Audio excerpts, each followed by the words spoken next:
Ladies and gentlemen, boys and girls, children of all ages, welcome to Dockside at the Bay. My name is Vinny. As always, I'm here with Kim, and we have a brand new intro. It needs a little tweaking. I do have to work with it. For some reason, the Bay came in 2 lines instead of 1, but whatever. It's a pretty good intro. But anyways, Kim, how are you today? Doing just fine. The new intro is super cool.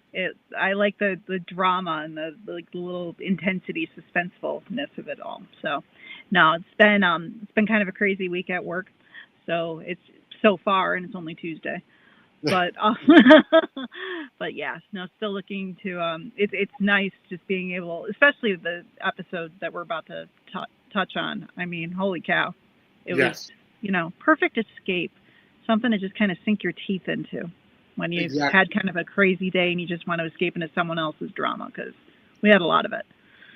Yes, exactly. And I tell you, this episode, we're going to be talking about season 6, episode 9 of The Bay, which is Auld Lang Syne, part 1.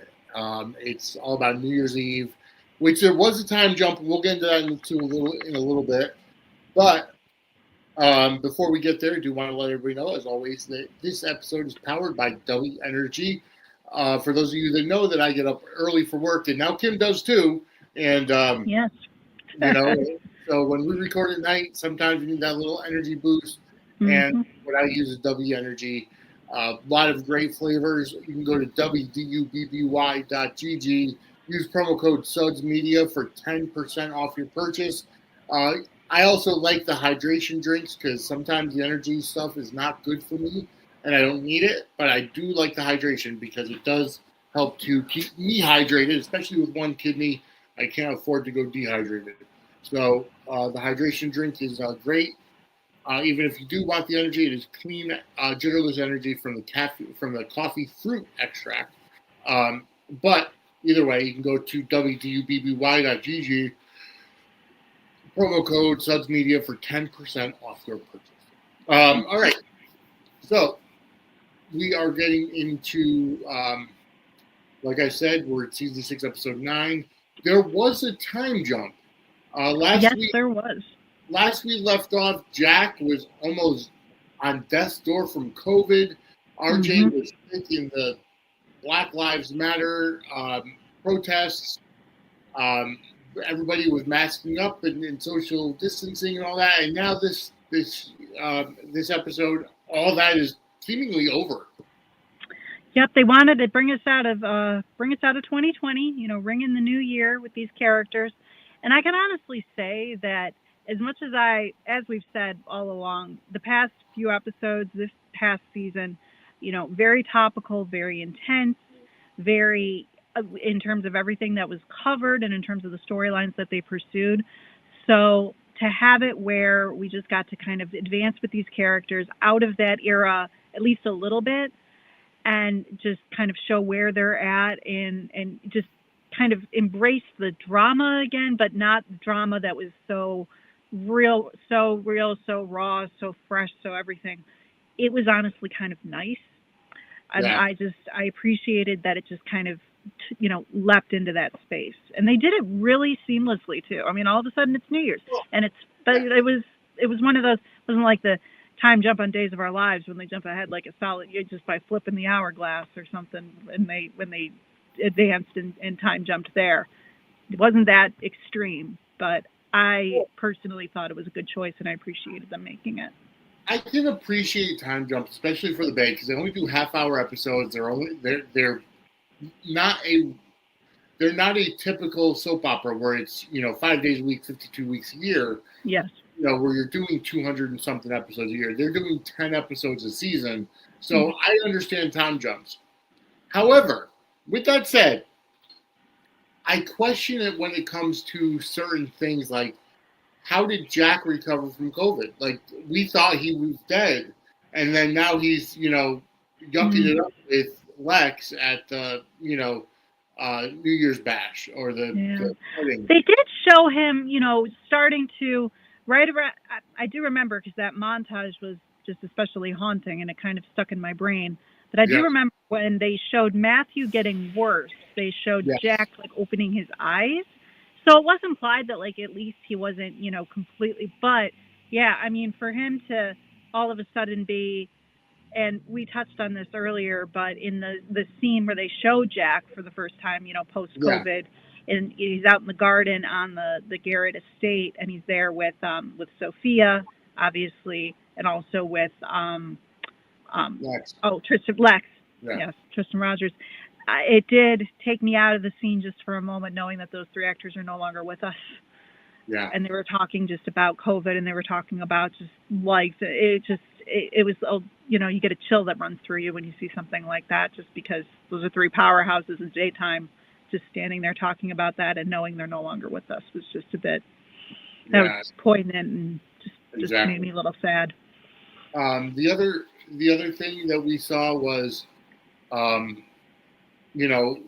we saw Daniel in Caleb's arms crying because, Matthew had passed away from COVID. Mm-hmm. We knew that Caleb wanted to propose. Yes. And now we're at the wedding. We never got to see the proposal. We never got to see how they worked through Matthew passing away. It's like a lot of off-screen stuff happened, definitely. And I admit, as a big Daniel Caleb shipper, I did kind of want to see that proposal. Yeah. I did kind of want to see that moment. But I will say that, the lead up and knowing that they're getting married and that they managed to kind of find, some softness and a place to kind of, break away from all the heartache, and that they're together and that they're about to get married. I mean, if you're going to time jump these guys anywhere, at least they got time jumped to a happy place. No, you're right. And, so the event of the decade is the event of the year, I should say, is the wedding between Caleb and Daniel. That's where all the main characters are heading. Mm-hmm. We do see that, And I was trying to think too, the last wedding that we had, I believe, on screen was Pete and Vivian's. I believe so. So it was nice to, and Bay always does the weddings upright. I appreciated about that show, even in Bay the beginning, with the wedding being so prominent, and then the whole sequence with the, what's his face, that, oh my goodness, I'm blanking out, Igor. That you think back on that wedding, and then you think of the one that Kayla. It's cool seeing that sort of trajectory and seeing these big soapy weddings still being playing such an essential role on the show. So the one question I have, because we might as well just start with Daniel and Caleb's wedding. That's what they're kind of leading up to. Mm-hmm. What I have to question, though, we do see that Zoe is going to be the one that's officiating the wedding, but yet there's the Catholic priest is there as well. Yes. I think that I will admit, it was nice seeing that cameo. It was nice seeing that they've had that priest from the beginning, from the start, except for, I almost wish they had brought back too. If they were going to have anyone offer up a blessing, I almost wish it could have been, in addition to Father Leone, I believe that's his name, Leone. I think so. The priest with the sort of Cajun Southern sort of drawl, who married Pete and Vivian at their second wedding. Right. Yeah. I really liked that. That he was just a very entertaining guy. It would have been cool to see him come back, if only for the reason that Daniel was obviously at that wedding, and they do allude to it. They do kind of remind us, when he was best man, and when with that whole. It was nice seeing all of the kind of throwbacks to weddings that they've previously done, but also just kind of touching on the new at the same time.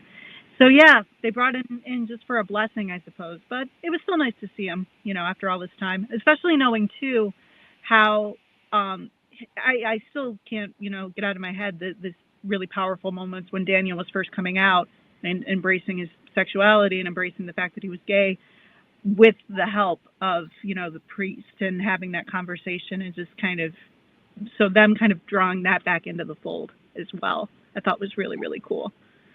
So I appreciated the fact that they brought him in, even just for like a brief little cameo. before Yeah. Zoe gets to do the officiating. Because they had to have Zoe, they had to put Zoe into a, important role too. They had to bring everybody together. So I just love how easy it is on soaps too for folks to just get that ability to, oh yeah, I can just marry you just by signing a online thing. Well, I mean, I myself am an ordained minister through the Universal Life Church. Is to really marry people. Yes, I can marry people. So if you want a sudsy wedding, you can know who to call, and I'll let you know what my fees are. Good to know. But yeah, so it was. I mean, I enjoyed the season. I liked how they kind of built up to everything about everybody having to get there. Right. Marie was in the car with RJ, and a lot of folks driving. What was that? A lot of folks just behind the wheel in cars, and that comes into play in a big way in this episode too. We have some dramatic moments that happen in a car as well. So we do, and so RJ and Avery are headed over there. Seemingly everything is behind RJ with the whole BLM stuff. Avery is, I think RJ, they were going to the wedding and Damien was meeting them there.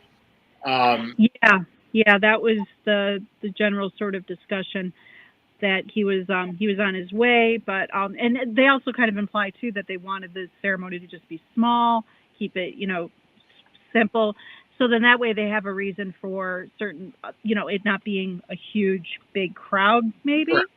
Yep. So they can just kind of they kept it small and simple for the sake of the plot, but also for the sake probably just of shooting those scenes and everything. But they do preface it with Avery saying that. And they also mentioned too, even as a resolution somewhat to RJ and the Black Lives Matter, they do mention set up the diversity program in the hospital and working with that Dr. Abraham. And, we get that soapy little foreshadowing. Good start to a brand new year.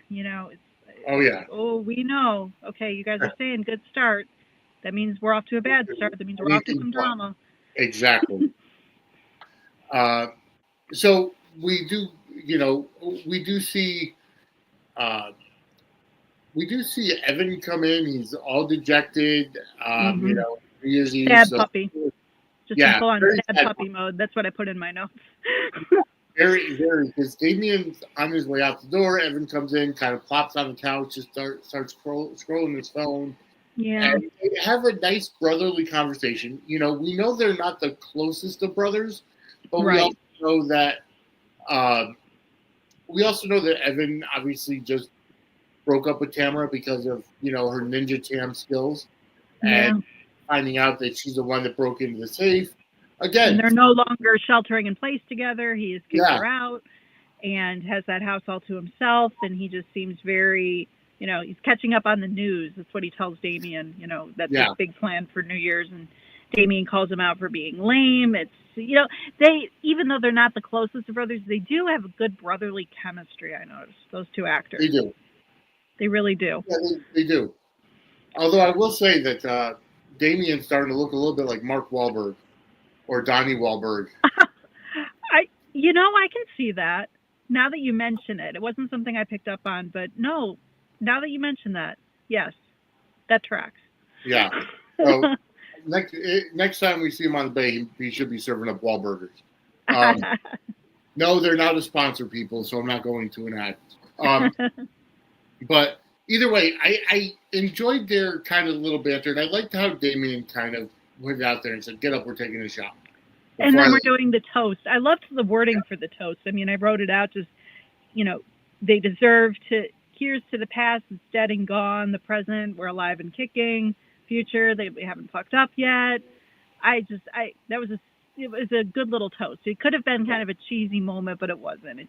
It was classy and cool and brotherly. And then for him to sip the scotch or whiskey, whatever. Did you buy the cheap one? He almost says like spit take with it.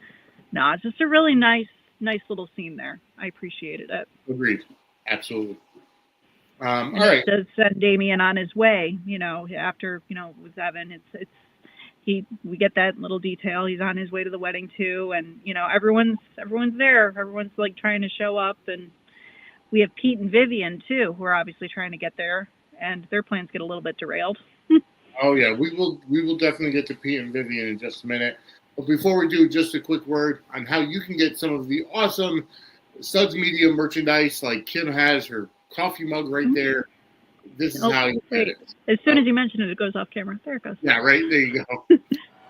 Ladies and gentlemen, Suds and Squirt Circle Media has its own threadless shop, and you can visit it by going to merch.suds-media.com.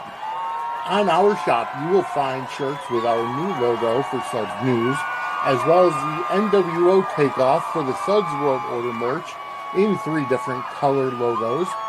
You can also find merch of our Suds and Squirt Circle Media logo itself, as well as Dockside at the Bay and much more. Go to merch.suds-media.com or scan the QR code on the screen. That's right, merch.suds-media.com, or the QR code that you can scan on your screen brings you to our threadless shop. Any merch you buy helps to support our network. That's right. Go check it out. Our threadless shop, merch.suds-media.com. All right. So Pete and Vivian, they are obviously expecting a child, and now with the time jump, Vivian is ready to pop. Oh yeah. You can tell she's getting ready for the wedding. She's one of those adorable pregnant people, just still glowing, still looking really, even though she's 9 months, still just looks super cute in that little outfit, all set to go to a wedding. And then, of course, and I love to just, Daniel and Caleb may be my main ship, but I do really love Pete and Vivian. They're so cute. They just, their chemistry is just, I loved it when, she's just, they just had such lovely scenes in like the lead up and just cuteness, which I can appreciate, romantic cuteness. No, it was great, and I like the scene where Pete comes in and he's dressed kind of like in a jogger tracksuit or whatever, and they're getting ready, and Vivian's like, "Are you wearing that to the wedding?" He's like, "Yeah, I picked it out specifically. Daniel will get a kick out of it." And she's like, "I know we've been doing the casual thing, but you need to put a suit on." Yep. Just like even just a little, bantery back and forth, and just they're just so sweet. But, we get to see, Pete all dressed up in his little suit, and Viv's all, we got to get the wedding present, got to make sure. And then, of course, her water breaks in typical soap fashion. Oh, yeah. Just, come on. I mean, totally saw that one coming. Well, but before all that, we do see more of Adam, the real Adam Kenroy. Yes. And a total opposite from sweet and romantic and lovely and cute is his sequence in the mirror, which, quite frankly, I forgot how disturbing that was. Oh, geez. That could possibly be the most disturbing segment in soap opera history. Like, it takes the DID storylines of any soap opera to a whole new level. Mm-hmm. I mean, kudos to Christos, because my goodness, man, just, I mean, that whole scene right there should have been, real submission if it wasn't, because holy cow, just everything about his, just showing just that the two sides. I mean, I really do appreciate, as murky as it was, kind of getting to this point where Adam is the evil twin and looks exactly like him, and even though it's so worth it because of scenes like this, when he just gets to, it's just whatever led to this point, it's totally worth just being able to see him play this evil, twisted, also darkly funny character. Yes. He gets some really good lines. Absolutely. Just the fact that we found out that he sent the other Adam as a decoy. Yes. But even like at the very, top of the episode, when we see the woman with the rainbow dreads, very distinct, first time we're ever seeing this character, and she just comes on the scene, rainbow dreads, silver. I mean, it's setting a tone right away. Like, oh man, there's some crazy stuff that is happening, and we don't know who this who is this crazy woman that just like appeared on the scene? He's saying he's going to lock her in a cellar. It's like, what is going on? Yeah, just the way their interplay was. It was Right. something out of some type of dom sub relationship where, I don't know whether she's just his servant, his slave, I don't know. I mean, all we know about her is her name is Silver. She's got rainbow hair and she wants to see Logan. And she also likes guns. Can I use it freely? Like, who says that in response to getting? I mean, that entire sequence was so. What a way to kick off an episode, but at the same time, like, my goodness, where are we headed? In that scene, I swear Gregory Martin was channeling his inner Rob Zombie because it felt like Devil's Rejects in that scene. And maybe she is his submissive or whatever, however they want to play it. I'm not judging, but I know. Well, he does say, you got to follow the rules. So there is a hint of something going on there. But regardless, it piques your curiosity, and then we get to the sequence with Adam just kind of stating his plans, his MO, everything that he wants to accomplish to himself. Yes. To himself. Who's also Pete, because they're connected and they're brother. It's just that entire sequence is just chef's kiss at how disturbing it was, because I honestly had kind of forgotten. It's been a bit since I had watched this episode, obviously, and just seeing that again was just. If Adam and Silver need someone to talk to, we know who it is. Are you having problems in the bedroom? Are you having problems with your sex life? Well, I know just who to talk to, and that's Lori. CoachingByLori.com is where you could set up voice, video, or text sessions to talk about sex, to talk about intimacy, kinks, fetishes, taboos, fantasies, or your sexuality. You could talk about coming out and what to expect when you come out. Lori is a sex therapist and talks about your sexual health. Lori's offering all new clients 20% off their first session with the coupon code WELCOME. That's Coaching by Lori, LORIE.com. Coupon code WELCOME, WELCOME, for 20% off your first session. And who knows what the dynamic is there between Adam and Silver, but we do get to see Logan later on when we find out that Logan is leading the mercenary team that's going to attack Bay City. Yeah, and they just are really enthusiastic about doing that. I mean, I understand, hired gun, making some money, but my goodness, they are just really happy that they get to go and raise some hell, literally. We had met Logan before because he was the one doing target practice out in the desert, just kind of shooting bottles or whatever it was. Right. So we had seen him before. But we didn't really see him interact with Adam till now. And then Adam just saying flat out, well, I'm not fond of, for all of his posturing in front of the mirror and everything he was doing, he's very, clipped and very just all business when it comes to dealing with this mercenary team. When he yelled silence, are you qualified? Like he wants to make sure that these guys are going to, carry out his mission of tearing Bay City to pieces. I think that was a direct quote. But him calling them lads and stuff too, and that accent, it was a crazy, and you find out it's an ex-military mercenary team. Yeah. And, they assure him that they're going to be able to handle the job and do all of this. But we also have JoJo. Yeah. Which that was such a great scene. I was laughing at it because, he's trying to find out, what's your name? And he says, you can call me JoJo. And then he just shoots him right between the eyes. Yeah. And, he said, too JoJo small. Yeah. Too small. Poor JoJo. He was too small. And just that brought me. So I was laughing so hard at that. And then to cap it off, too, they have like a suspenseful version of the Nutcracker playing in the background. As like this guy gets shot in the head. It's just like this. It was just so twisted. It was just capping off of everything we'd seen from Adam in the previous, his, Petey and, the whole. I was writing down dialogue from that, exchange that he had in the mirror with his twin, just because Yes. it was so well done. It was just the fact that you exist is a problem. It was you've sent like a I've been a saint keeping you alive all of this time. It's laid out. His mission is laid out so clearly, and his motivation in such an interesting way. It's such a killer way to bring this guy on. Really, just and show what he's all about. No pun intended. The killer way to. No pun intended. Yeah.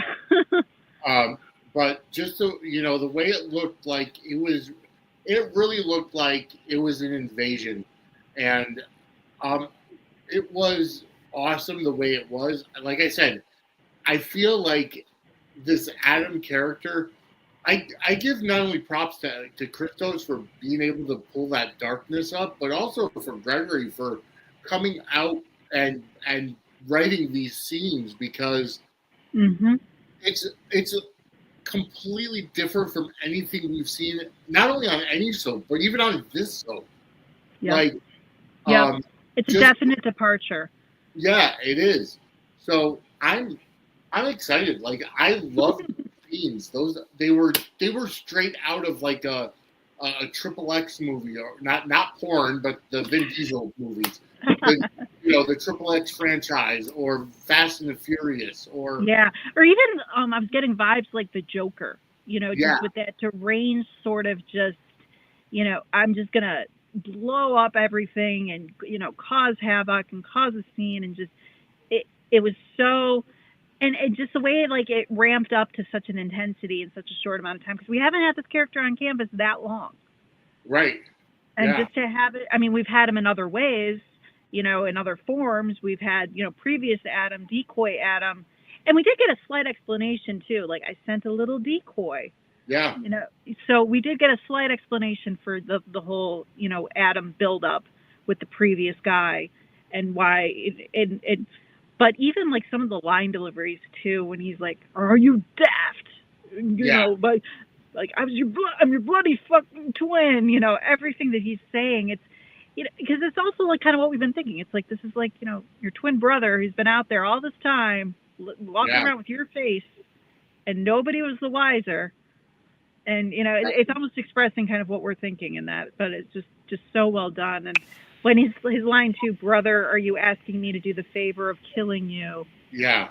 It's just, it was so chilling, and just, such an incredible scene. Oh, but and it sets a precursor for a lot of what's to come too, though, which is, disturbing, soapy, twisted, all of the above. A lot of stuff going on. Oh, exactly. All of the above. It's just absolutely fantastic. All right, so kind of, because then we see the team getting into place, and the first person we see is Logan, as we see Zoe leaving Pete and Vivian's house, getting in her car. And I thought that they were going to try to kidnap Zoe, but they didn't. Yep. They went to go after Pete's tires.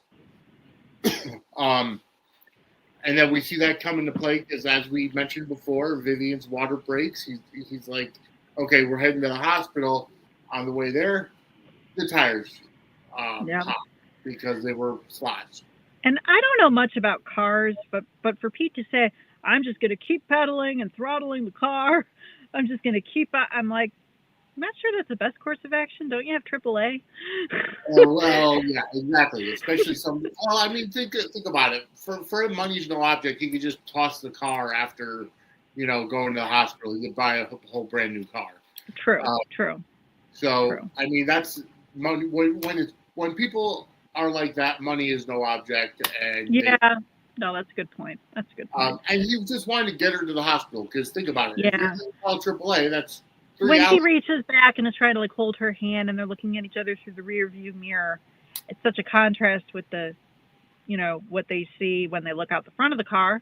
Yep. Which was a whole other fun way to end the episode. I mean, just my goodness, the intensity here.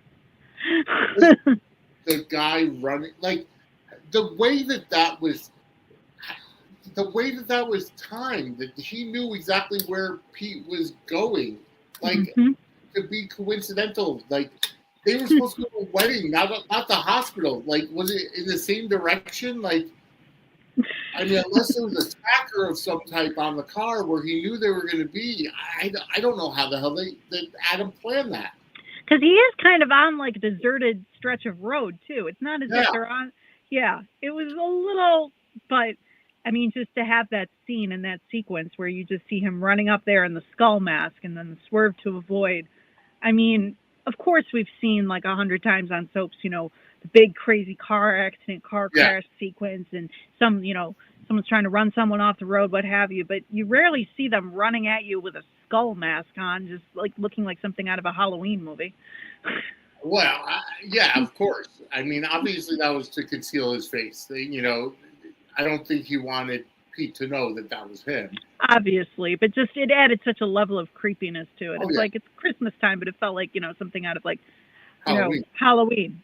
Yeah. Halloween. The whole like it gives you goosebumps. Like it was just amazing the way that scene came out. And then, you know, Pete swerving to avoid him, go, you know, riding the rim, so to speak, and ends up crashing or something, just swerves off the road.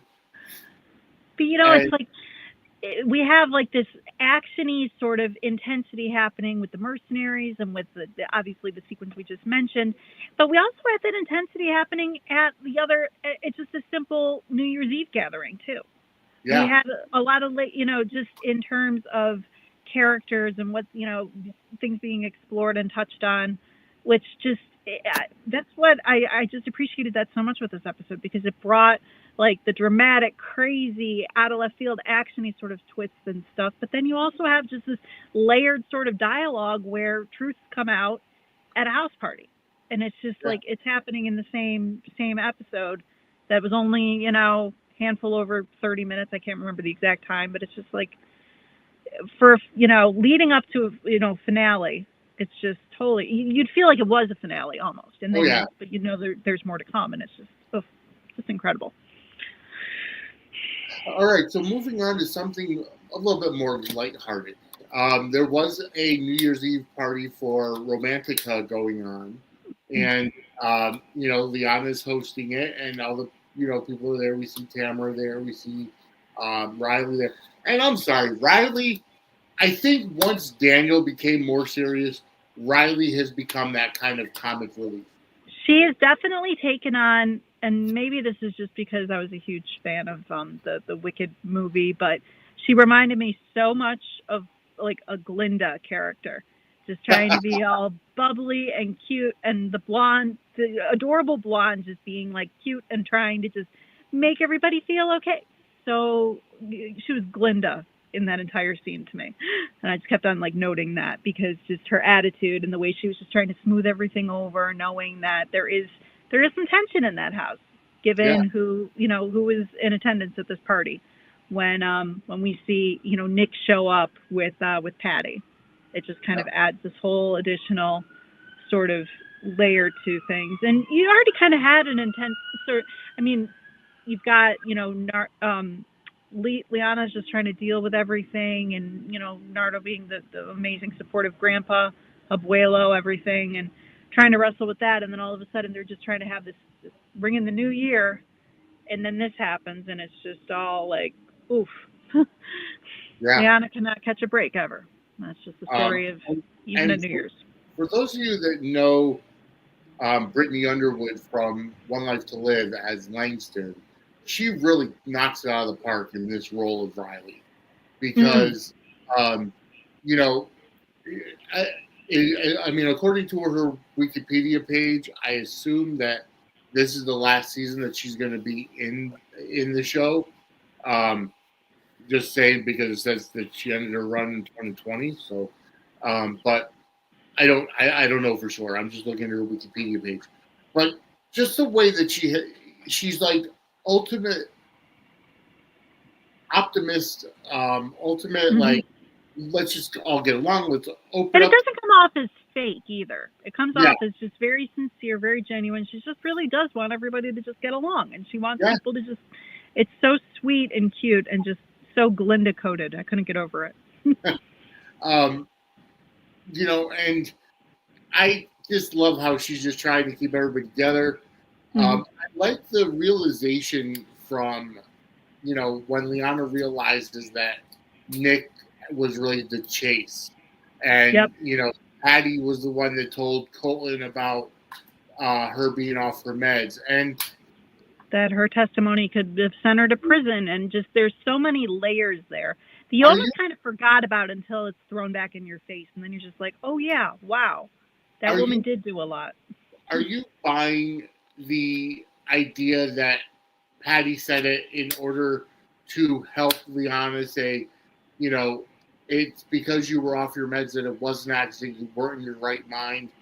Uh, I think it was more along the lines of her telling Colton that, and Colton yeah, now. yeah, that's kind of where my mind went to. I think Yeah. that's what it boils down to, because Colton now is harassing Liana Yes, yes, because of it. yes. No, then, and Colton's, that whole situation is brought up, and it's just the rehashing of it all. And Liana, you just see it all over her face. It's like, it's just like, why is this, just constantly like following me, and constantly just, she can't avoid it. She can't escape it, even in, a comfort of a New Year's Eve party at her home. But it was just an interesting sort of, and again, it's just that history. It's like we're aware of it, but having it all just kind of detailed out and just kind of laid out in front of you again, it's just like, oh yeah, there's been a lot that's transpired here between these folks. Exactly. So I liked it. I liked how Liana confronted her, but then saying, "Oh my God," and you're related to the Chase family, or you're related to Chase, and you're fired. Tells Nick he doesn't have a job again. Yep. And even for oh, sorry, go ahead. Heard, James Preston, who plays Nick, has a much more expanded role in the future seasons. So I got that directly from him and Gregory at the Samantha's Friends weekend. Oh, a little insider info there. Well, I did appreciate even when he's saying I'm a Myers when in response to I'm a Walker. No, I'm a Myers. You're standing here. You just like the way that that character. Considering we also like kind of just met him, definitely found a way to just make his mark in this season, and just a few select scenes and a few short moments. But it's really illustrated there when he's just defending her, and just no, I'm a Myers, not a Walker. You can't lump me in with this whole situation, and then they do kind of smooth things out, because Nardo's saint that he is. I love him. He's just he always just brings everything just kind of down and calms things down and eases the tension to a degree, and just I appreciated his just kind of talking to Liana, and also meant that the Sabajón, making sure that they all had like the Colombian eggnog, and they could just kind of all work through this, work past it enough just to kind of have an enjoyable evening together. So I like that they brought in that tension, but then they also found a way to kind of ratchet it back down, and they found a way to just kind of enjoy themselves the best that they can in that group. Absolutely. Even though you did have sort of Tamara as kind of the odd one out a little bit, kind of felt like and you could feel that. You could feel that in the space, Ninja Tam, not really being so ninja so much as just kind of like I'm kind of here, but I just as a result of being kicked out by my boyfriend. Exactly. So. All right. So I think that's pretty much it that was in this episode. Yeah, I think so too. I think we touched on everything. I'm just going back through. We did kind of have we alluded to the Lex, Sarah, Jack kind of sequence, and we had this kind of at the very beginning, at the top of the episode. Just we show Pete kind of leaving Sarah and Lex behind at their little gathering that they're having, or were having. Because he had to make an Irish exit because he has to get to Vivian. But we did have just kind of a cute sequence as well between Lex and Sarah. They are, they're another, that chemistry, just very sweet, lovely, and just I don't know, their back and forth and their banter was very cute in that moment, and it was just it was brief, but it was there. just kind of indicating where the Garretts are at in this whole New Year's Eve craziness. Well, I mean, we saw the beginning of the craziness in this episode. It's far from over, because the next episode is part 2 of this Auld Lang Syne, 2-part episode, which we'll talk about next week. But before we get there, I do want to remind everybody to mark your calendars for Saturday, November 8th to Sunday, November 9th is our second annual 24-hour podcast-a-thon to raise money to support Samantha's friends. And like I said, last year we raised $350. This year I want to challenge all of our audience to double that and bring it up to $700. You can go ahead and donate now. The Venmo is venmo.com/u/Suds_Circle-Media. Go ahead and go there, donate. That is for the entire month until November 9th. So go ahead and check that out. Excuse me. And check that out. Go ahead and donate. Do it early and often if you want to. But either way, we're trying to get up to $700. It'll end on that Sunday at 3 p.m. Eastern on November 9th as we will be going for 24 hours. We are working on a number of different names of interview subjects to come on in the soaps and wrestling world. So keep that in mind as you mark that on your calendar.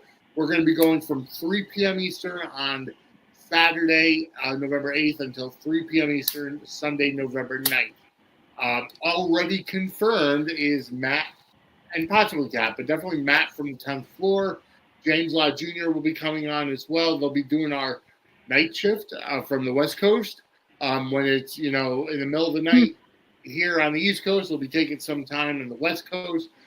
And they'll be bringing on people as well. So either way, it's going to be a good time. Yes. And for a good cause. So. And we'll be having more people from the Gimmick Media Table network that we're now affiliated with. They'll be coming on. So either way, it's going to be a fun time. We'll be talking about wrestling. We'll be talking about soaps. We're going to be talking about, Samantha's friends and how you can help and what they do. They do raise money to help out the charities and the organizations that provide service dogs for veterans and first responders, and then also to rehome those service dogs should the either their person not need them anymore. So they do a lot to help that out. So again, that's Saturday, November 8th to Sunday, November 9th, and you could go ahead and donate now. All right, before we leave, Kim, where can everybody find you? So I'm Misfit8690 on Twitter and a Little Misfit52 on YouTube. Feel free to hit me up there to chat about soaps or whatever strikes your fancy. All right, fantastic. As always, you can find me on Twitter and Facebook at Vinny Suds. At Suds Media is our network Twitter account, which I normally use most of the time. But also Facebook, Suds_Circle-Media has a page as well. And just today, I started doing a replay of our Suds News, seeing as these episodes are now only on 3 destinations at a time. We are going ahead, and I did a replay of Suds News on Facebook and LinkedIn tonight. So now you'll be able to watch those on a replay, as well as still available on YouTube and the RSS feeds as well. Dockside the Bay is on every Thursday at 12 noon on X and YouTube. And our YouTube channel, suds-media.com. Go ahead and subscribe to that. We're on the march to 500. We're at 274 subscribers right now. So we're more than halfway there. Yep. Go ahead and hit that subscribe button and turn on the notification bell so that anytime something comes on our network, you will go ahead and get notified. We are going to be doing another episode of freestyling on RAF, which is Real American Freestyle, after their RAF 02, which is October 25th. So that'll be coming up. I'm still working on Eric Bischoff to try to get him to come on, but he's a busy man, we know. But either way, folks, we will be back next week with another episode to talk about the Emmy Award-winning show, The Bay, as we go and sit Dockside at the Bay. Have a great night, everybody. Take care, everyone.